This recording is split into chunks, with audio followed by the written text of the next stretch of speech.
ರಾಜ್ಯದ ಗೌರವಾನ್ವಿತ ಮಾನ್ಯ ಉಪಮುಖ್ಯಮಂತ್ರಿಯವರು ಸನ್ಮಾನ್ಯ ಶ್ರೀ ಡಿ.ಕೆ. ಶಿವಕುಮಾರ್ ಸರ್ ಅವರು ನಮ್ಮೆಲ್ಲರನ್ನ ಉದ್ದೇಶಿಸಿ ಮಾತನಾಡಬೇಕೆಂದು ಗೌರವಪೂರ್ವಕವಾದ ಕೋರಿಕೆ.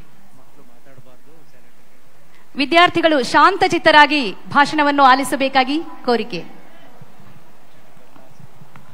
ನಮಸ್ಕಾರ. ನಮಸ್ಕಾರ.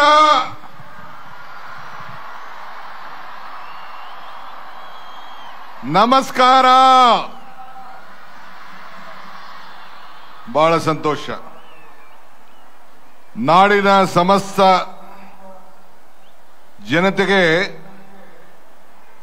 ಕರ್ನಾಟಕ ಸರ್ಕಾರದ ಪರವಾಗಿ ವೈಯಕ್ತಿಕವಾಗಿ 70ನೇ ಕರ್ನಾಟಕ ರಾಜ್ಯೋತ್ಸವದ ಶುಭಾಶಯಗಳು.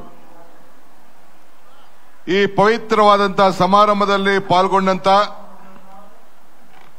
ಧ್ವಜಾರೋಹಣವನ್ನು ಮಾಡಿ ಈ ರಾಜ್ಯೋತ್ಸವ ಸಂದೇಶವನ್ನು ಆಗಮಿಸಕ್ಕಂತ ನಾಡಿನ ಗೌರವಾನ್ವಿತ ಮುಖ್ಯಮಂತ್ರಿಗಳಂತ ಸಿದ್ದರಾಮಯ್ಯ ಸಾಹೇಬ್ರೆ, ತಮ್ಮನ್ನ ನಮ್ಮ ನಾಡಿನ ಮಕ್ಕಳ ಭವಿಷ್ಯಕ್ಕೆ ಹೊಸ ಕಲ್ಪನೆಯನ್ನು ರೂಪಿಸಿ ಮಾರ್ಗದರ್ಶನ ಕೊಟ್ಟು ಈ ನಾಡಿನ ಶಿಕ್ಷಣ ಇಲಾಖೆಯ ಸಚಿವರಾದಂಥ ನನ್ನ ಮಿತ್ರ ಮಧು ಬಂಗಾರಪ್ಪರವರೇ, ಸನ್ಮಾನ್ಯ ಸಭಾಪತಿಗಳು, ಯಾವಾಗಲೂ ಕೂಡ ಸರ್ಕಾರದ ಯಾವುದೇ ಕಾರ್ಯಕ್ರಮ ಇದ್ರೂ ಕೂಡ ಶಿಕ್ಷಣದ ಕ್ಷೇತ್ರದಲ್ಲಿ ಒಂದು ಐತಿಹಾಸಿಕವಾದಂಥ ಸಾಧನೆಯನ್ನು ಮಾಡಿ ಇಡೀ ನಮ್ಮ ರಾಷ್ಟ್ರದಲ್ಲೇ ಒಂದು ದಾಖಲೆಯನ್ನು ನಿರ್ಮಾಣವನ್ನು ಮಾಡಿ 8 ಬಾರಿ ವಿಧಾನ ಪರಿಷತ್ಗೆ ಪ್ರವೇಶವನ್ನು ಮಾಡಿ ನಮ್ಮೆಲ್ಲರಿಗೂ ಕೂಡ ಮಾರ್ಗದರ್ಶನ ಮಾಡ್ತಾ ಇರ್ತಕ್ಕಂಥ ಬಸವರಾಜ್ ಶಿವಲಿಂಗಪ್ಪ ಹೊರಟ್ಟಿ ಸಾಹೇಬ್ರೆ,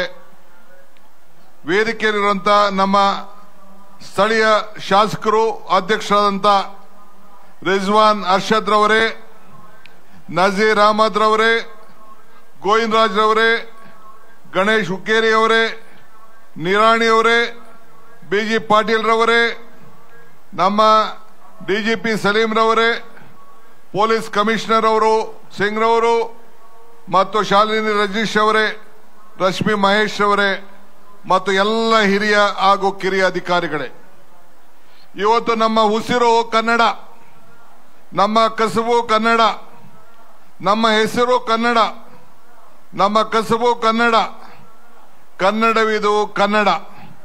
ಬನ್ನಿ ಇವತ್ತು ನಮ್ಮೆಲ್ಲರ ಸಂಗಡ. ಇವತ್ತು ಬಂಧುಗಳೇ, ನನಗೆ ಎಷ್ಟು ಸಂತೋಷ ಆನಂದ ಆಗ್ತಾ ಇದೆ ಅಂದ್ರೆ ನನ್ನ ಬಾಲ್ಯದ ದಿನಗಳು ನನಗೆ ನೆನಪು ಬರ್ತಾ ಇದೆ. ನಾನು ಹೈಸ್ಕೂಲ್ನಲ್ಲಿ ಮಿಡ್ಲ್ ಸ್ಕೂಲಲ್ಲಿ ಇರ್ಬೇಕಾದ್ರೆ ಇದೇ ತರ ಪಥಚಂಚಲನದಲ್ಲಿ ಅಂದ್ರೆ ಮಾರ್ಚ್ ಪಾಸ್ಟ್ ಅಲ್ಲಿ ಪಾಲ್ಗೊಳ್ತಿದ್ದೆ. ಹೈಸ್ಕೂಲ್ ಬಂದಾಗ ಈ ಬೇಸ್ ಡ್ರಮ್ ಹೊಡಿತಿದ್ದೆ. ಈ ಮಕ್ಕಳು ಹೋಗ್ಬೇಕಾದ್ರೆ ನನ್ನ ಈ 60-50 ವರ್ಷದ ನೆನಪು, ಹಿಂದೆ ಯಾವ ರೀತಿ ನಾನು ಇದೇ ಸ್ಟೇಡಿಯಂನಲ್ಲಿ ಓಡಾಡ್ತಿದ್ದೆ, ಆಡ್ತಿದ್ದೆ, ಇವೆಲ್ಲ ಕೂಡ ನನಗೆ ಮರಳು ನೆನಪಾಗ್ತಾ ಇತ್ತು. ಇವತ್ತು ಎಲ್ಲ ಮಕ್ಕಳು ಬಹಳ ಶಿಸ್ತಿನಿಂದ ಇವತ್ತು ನಮ್ಮ ಕನ್ನಡ ರಾಜ್ಯೋತ್ಸವದ ಸಂದರ್ಭದಲ್ಲಿ ಆಚರಣೆ ಮಾಡಲಿಕ್ಕೆ, ಈ ದೇಶಕ್ಕೆ ಒಂದು ಶಿಸ್ತಿನ ಸಂದೇಶವನ್ನು ಕಳಿಸಲಿಕ್ಕೆ ತಾವೆಲ್ಲ ಬಂದಿದ್ದೀರಿ. ತಮ್ಮೆಲ್ಲ ಪೋಷಕರು ಮತ್ತು ನನ್ನ ಶಿಕ್ಷಕ ಸ್ನೇಹಿತರುಗಳು ತಮ್ಮನ್ನ ಬಹಳ ಅತಿ ಉತ್ತಮವಾಗಿ ತಯಾರು ಮಾಡಿ ಈ ರಾಜ್ಯದ ಒಂದು ದೊಡ್ಡ ಆಸ್ತಿಯನ್ನಾಗಿ ಮಾಡಿದ್ದಾರೆ. ಅವ್ರಿಗೆ ನನ್ನ ತುಂಬ ಹೃದಯದ ಅಭಿನಂದನೆಗಳು. ಇದೆಲ್ಲ ಕನ್ನಡಿಗರನ್ನ ಒಗ್ಗೂಡಿಸುವಂತ ಒಂದು ಪವಿತ್ರವಾದಂತ ದಿನ. ಕನ್ನಡಿಗರ ತ್ಯಾಗ, ಬಲಿದಾನ, ಶ್ರಮದಾನ ದಿನ. ಬಹಳ ಹಿರಿಯರು ಈ ಕನ್ನಡದ ರಕ್ಷಣೆಗೋಸ್ಕರ ಪ್ರತಿ ಹಂತದಲ್ಲೂ ಕೂಡ ಹೋರಾಟವನ್ನು ಮಾಡಿ ಈ ಭಾಷೆ, ಈ ನೆಲ, ಈ ಜಲ, ಈ ಬಾವುಟವನ್ನ ಎತ್ತಿ ಹಿಡಿದಿದ್ದಾರೆ. ಭೂಮಿಗೆ ತಾಯಿ ಭುವನೇಶ್ವರಿ. ಈಗ ತಾನೇ ನಾನು, ಮುಖ್ಯಮಂತ್ರಿಗಳು, ಹೊರಟ್ಟಿ ಸಾಹೇಬರು, ಅರ್ಷದ್ ರವರು ಎಲ್ಲ ಕೂಡ ಹೋಗಿ ಆ ವಿಧಾನಸೌಧದಲ್ಲಿ ಮೊದಲನೇ ಬಾರಿಗೆ ನಮ್ಮ ಸರ್ಕಾರ ಬಂದ ಮೇಲೆ ಈ ತಾಯಿ ಭುವನೇಶ್ವರಿಯ ಪ್ರತಿಮೆಯನ್ನ ಏನು ನಾವು ಸ್ಥಾಪನೆಯನ್ನ ಮಾಡಿದ್ದೇವೆ ಅದಕ್ಕೆ ಗೌರವವನ್ನು ಸಲ್ಲಿಸಿ ಇಲ್ಲಿ ಆಗಮಿಸಿದ್ದೇವೆ. ನಮ್ಮ ಕನ್ನಡ ಭಾಷೆಗೆ 2000 ವರ್ಷ ಆಗಿದೆ. ಕರ್ನಾಟಕ ಇಡೀ ದೇಶದಲ್ಲೇ ಸಮೃದ್ಧವಾದಂತ ರಾಜ್ಯ. ಇಲ್ಲಿ ಬಂದವರು ಯಾರು ಕಾಡು ವಾಪಸ್ ಹೋಗುವುದಿಲ್ಲ. ಇಲ್ಲಿ ಜನರ ಸಹಕಾರ, ಸಂಸ್ಕೃತಿ, ಈ ಕಾವೇರಿಯ ನೀರು ಇವೆಲ್ಲ ಕೂಡ ಒಂದು ವಾತಾವರಣ, ಆಕರ್ಷಣೆ ಮಾಡುವಂತ ವಾತಾವರಣ ಇದೆ. ಎಲ್ಲ ಬೋರ್ಡ್ಗಳಲ್ಲೂ ಕೂಡ 60% ಕನ್ನಡ ಇರಬೇಕು ಅಂತೇಳಿ ನಮ್ಮ ಸರ್ಕಾರ ಆದೇಶವನ್ನ ಮಾಡಿದೆ.